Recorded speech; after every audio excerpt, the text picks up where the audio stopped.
Alright, এখানে একটা problem দেখাবো এবং তার সলিউশনে একটা প্রবলেম হয়েছে সেটা দেখাবো। সেটা হচ্ছে আমাদের আমাদের টার্গেটটা কি, আমি যখন এইটাতে ক্লিক করব তখন র্যান্ডম নাম্বার আস সরি তখন র্যান্ডম কালার আসতে থাকবে বক্সের মধ্যে। যখন আমি ক্লিক করব তখন র্যান্ডম কালার আসতে থাকবে বক্সের মধ্যে। কিন্তু এখানে কি হয়েছে, কালারটা সেট করতে পারিস এই বক্সের মধ্যে, বাট ক্লিক করলে র্যান্ডম কালার আসতেছে না। সমস্যাটা আমি আগে বোঝাচ্ছি। সেটা হচ্ছে দেখেন, আমি র্যান্ডম কালার কিভাবে নিছি, হ্যাঁ। ওই 8 জিবি কালার, তিনটা ভ্যালু থাকে না, প্রথমে একটা ভ্যালু, তারপরে কমা দিয়ে একটা ভ্যালু, তারপর কমা দিয়ে একটা ভ্যালু, এবং প্রত্যেকটা ভ্যালু 255-র নিচে আমি ভ্যালুগুলো নিছি, হ্যাঁ। যে ম্যাথ ডট র্যান্ডমের মাধ্যমে আমি র্যান্ডম একটা নিয়ে আসছি, নাম্বার নিয়ে আসছি। সে নাম্বারটা হবে দশমিক যুক্ত 1 থেকে 0 এর মধ্যে, হ্যাঁ। যেমন 1.025 ও 0.125 এরকম নাম্বার আসবে।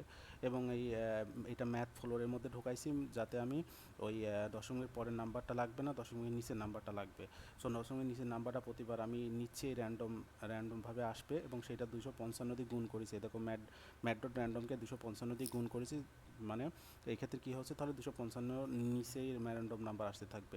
তাহলে আমি এখানে আর এর জন্য 8 জিবির মধ্যে আর এর জন্য রেডের জন্য একটা র্যান্ডম কালার নাম্বার পাচ্ছি, গ্রিনের জন্য একটা র্যান্ডম নাম্বার আছে, এবং ব্লুর জন্য একটা র্যান্ডম নাম্বার পাচ্ছি। এবং সেইটাকে আমি হচ্ছে কি করছি, লেট কালার ভেরিয়েবলের মধ্যে কি আমি ব্যাকটিকের মাধ্যমে 8 জিবিটাকে প্রিন্ট করাতে চাচ্ছি। এর পরে প্যারেন্থেসিস, এর মধ্যে আমি দেখেন ব্যাকটিকের যে স্ট্রিং লিটারেট আছে না, এই ডলার সাইন দিয়ে এর মধ্যে আমি কিন্তু এই ভেরিয়েবলকেও পাস করে দিয়েছি 8 জিবি।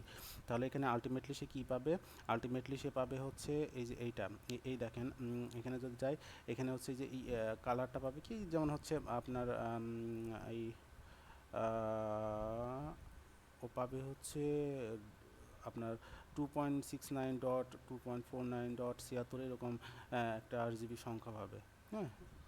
এইটা, এবং এইটা আমি কি করছি, বক্স, এই বক্সের মধ্যে তো আমি প্রিন্ট করতে চাইছি, সে যে বক্সটা হচ্ছে এইটা, হ্যাঁ।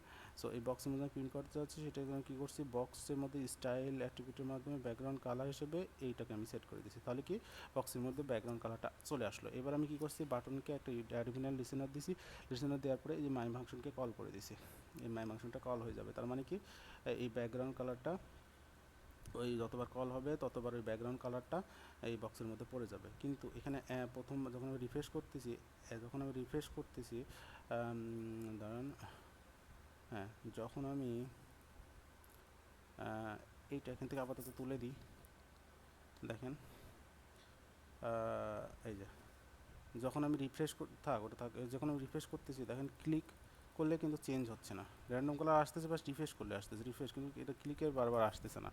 এইটা কেন আসতেছে না, এইটা আসতেছে না কেন জানেন, আপনি চাচ্ছেন কি এই অ্যাড ইভেন্টেশনের মাধ্যমে ক্লিকে যে যুক্ত করেছেন, এই ক্লিকটা করলে বারবার এই ফাংশনটা কল হবে, ঠিক আছে।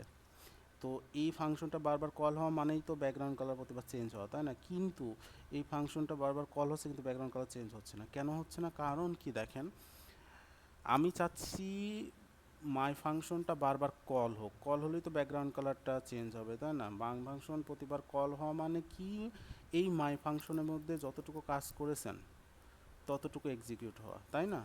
ও কিন্তু ততটুকু এক্সিকিউট হয়েই কিন্তু এখানে শো করতেছে, হ্যাঁ। এই জন্য আপনি বারবার কালার চেঞ্জ করতে পারতেছেন না, ওই একটা কালারই থেকে যাচ্ছে। কেন, দেখেন, মাই ফাংশনকে কল করলে প্রতিবার এক্সিকিউট হবে এইটা, ঠিক আছে, প্রতিবার কিন্তু এইটা এক্সিকিউট হবে না, কারণ এইটা মাই ফাংশনের বাইরে আছে। তাহলে এইটা আলটিমেটলি যে একটা রেজাল্ট দিচ্ছে, সেই রেজাল্টটাই কিন্তু এইখানে মাই ফাংশনের ভিতরে স্টোর করা আছে। তাহলে ওই একটা রেজাল্টই বারবার কিন্তু কল হচ্ছে যখন আমি ক্লিক করতেছি এখানে, ঠিক আছে।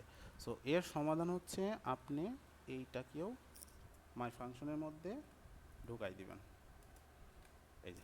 তাহলে কি, প্রতিবার কল হওয়া মানে প্রতিবার এটা এক্সিকিউট হওয়া, আর প্রতিবার এক্সিকিউট হওয়া মানে প্রতিবার নতুন নতুন ভ্যালু পাবে র্যান্ডমের কারণে, ঠিক আছে, ম্যাথ ডট র্যান্ডমের কারণে। এবার দেখেন এটা কাজ করবে, এবার এটা কাজ করছে, দেখছেন, এবার এটা কাজ করছে, ঠিক আছে। এটা হচ্ছে সলিউশন।